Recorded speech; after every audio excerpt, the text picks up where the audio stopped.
Bonjour, bienvenue dans votre journal de la Golden Cup, 5e journée. Aujourd'hui, pas de match de football. La journée sera consacrée au déplacement du staff entre Grand-Sentier et Papachetang. Une liaison de 3 à 4 heures qui se fera en pirogue.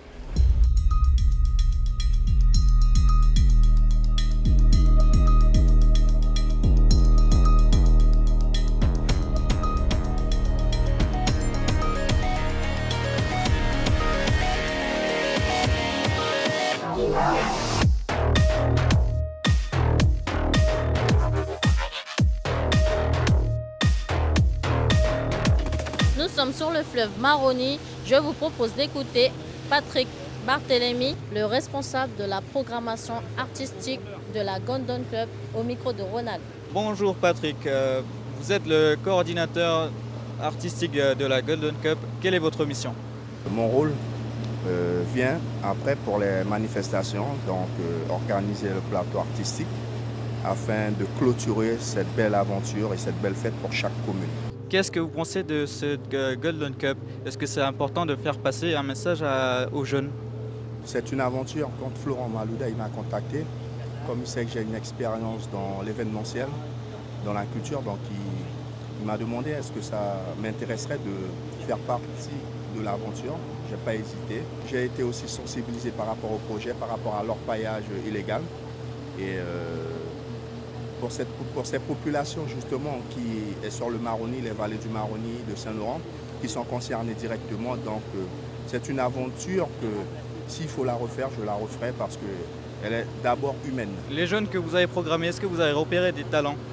Oui, effectivement. Donc le but de l'opération, c'est aussi de découvrir des jeunes talents de chaque commune, afin peut-être par la suite avoir des projets, par exemple en studio, des projets peut-être où on définira avec l'équipe l'orientation. Mais ça sera possible de faire qu'il y ait une suite, qu'il y ait une continuité par rapport aux artistes qu'on a vus sur scène, qui sont très talentueux.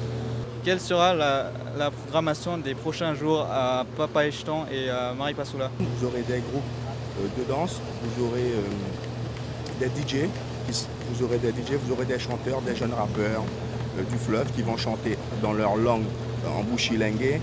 Et donc ça sera un super plateau un petit peu hétérogène, mélangé. C'est un plateau qui sera riche en émotions, riche en culture, riche en musique, riche en tout, dans tous les domaines culturels.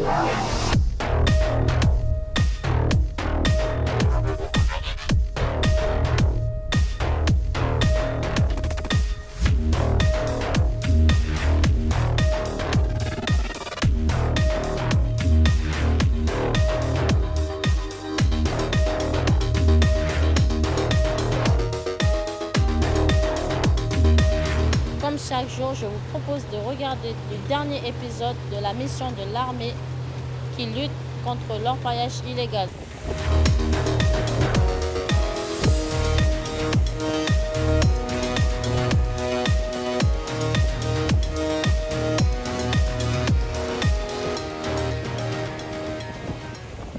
Cette mission est loin d'être terminée. Quelques kilomètres plus tard, dans une forêt difficile d'accès, les militaires tombent sur une nouvelle exploitation. Là aussi, la mine est déserte. Les visages sont fatigués, mais il faut se jeter de nouveau à l'eau pour débusquer le matériel caché dans les eaux troubles.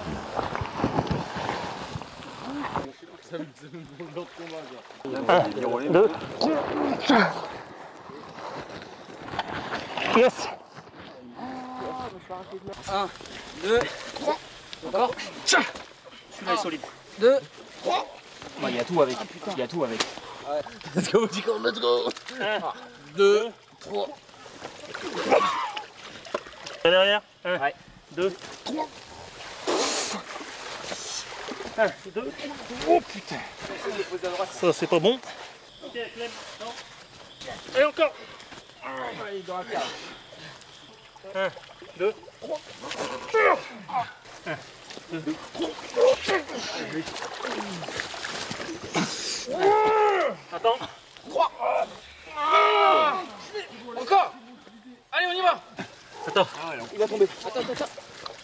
Non, descends pas. Encore. 1, 2, 3.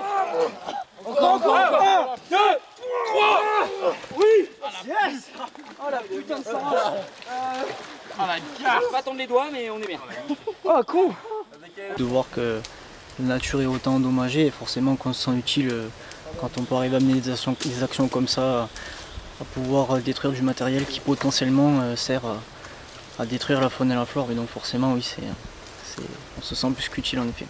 Il faudra plus d'1 heure pour sortir ce monstre d'acier, une pompe en fond de plus de 200 kg, qui sert avec la pression de l'eau à creuser les barranques, ces trous d'eau pour en extraire l'or.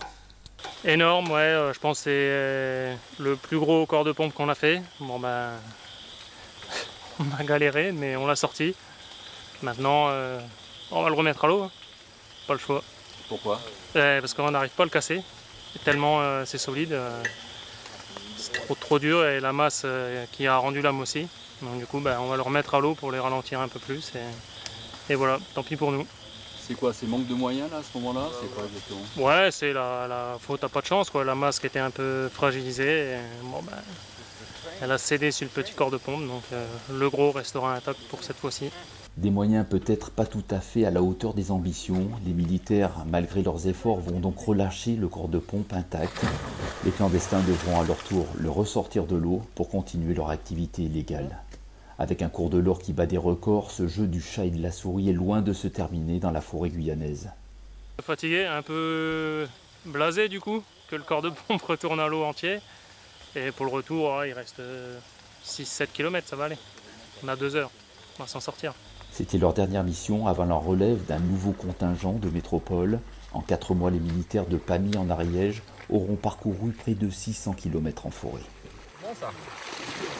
Bon ouais, c'était pas par là.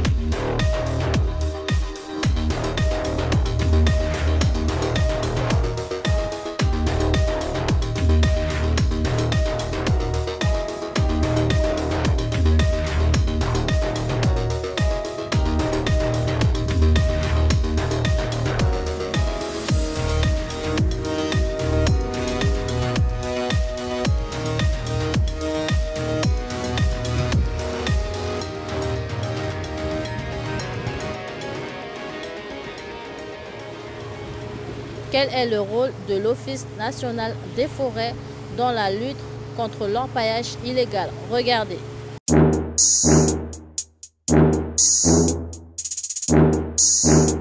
Le territoire de la Guyane, 8 millions d'hectares. Si on veut une comparaison taille européenne, c'est un pays comme la Belgique ou l'Autriche. Vous avez environ 5000 hectares de terrain depuis le début de l'orpaillage qui sont aujourd'hui impactés par l'orpaillage, c'est-à-dire qu'il n'y a plus de couvert végétal. Ce qui fait par an, aujourd'hui les dynamiques actuelles, on est sur une centaine d'hectares légales, une centaine d'hectares illégales.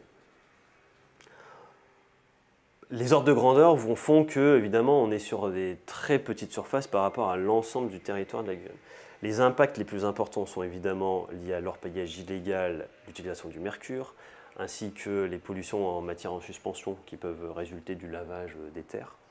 Donc en fait, c'est plutôt là-dessus, ça va être sur les impacts en aval, en particulier des sites d'orpaillage, qu'on va être très vigilant, et l'impact sur les populations que ça peut représenter. Donc en fait, les opérations dans le dispositif ARPI ont pour but aussi d'essayer de couper un maximum de conséquences de l'orpaillage. On a des images satellites qui sont fournies très récemment. Donc l'ONF participe à l'analyse de ces images satellites pour faire remonter les zones qui sont orpaillées, donc déforestées, et ça sur un pan de temps très restreint. Donc ça veut dire que tous un certain nombre de jours, on arrive à avoir de l'information des nouveaux sites qui se créent ou des sites qui s'agrandissent. Donc sur l'avant-opération, on est capable d'apporter ça. Sur le temps de l'opération, on travaille sur le démantèlement des camps aux côtés des partenaires de forces de l'ordre et militaires. Et après une exploitation illégale, on va travailler aussi sur les techniques de restauration d'un terrain orpaillé. Comment on va remettre un fonctionnement écologique, à la fois cours d'eau, à la fois végétation, sur un terrain qui est mis à nu. Donc là, on travaille sur les techniques de revégétalisation, de restauration des cours d'eau, en lien avec nos partenaires, OFB, Office de l'eau, préfecture. À l'issue d'une activité d'orpaillage légale, on va vérifier, parce que c'est les termes du contrat qu'on passe avec le porteur de projet, avec l'exploitant, on va vérifier les conditions de remise en état du milieu. Il y a beaucoup d'efforts qui sont faits aussi par la profession, puisqu'ils sont accompagnés par un pôle technique qui justement leur apporte cette capacité technique de faire. Et ensuite, selon la restauration, donc évidemment qui va dépendre si c'est de l'orpaillage plutôt alluvionnaire, plutôt primaire, selon les techniques qui ont été employées, les techniques de restauration ne sont pas les mêmes. À la fin d'une opération de restauration, il y a un contrôle qui est fait par les services de l'État, dont l'ONF fait partie et d'autres opérateurs également, pour vérifier si la restauration respecte un certain nombre de critères en termes de fonctionnement du cours d'eau, en termes de potentialité de restauration du couvert végétal. Et à ce moment-là, si tout va bien, si tout est respecté, il y a un quitus qui est donné, c'est-à-dire que officiellement, l'opération d'orpaillage est terminée, l'opérateur s'est acquitté de ce que la réglementation lui demande et le site est officiellement fermé et va pouvoir être réhabilité.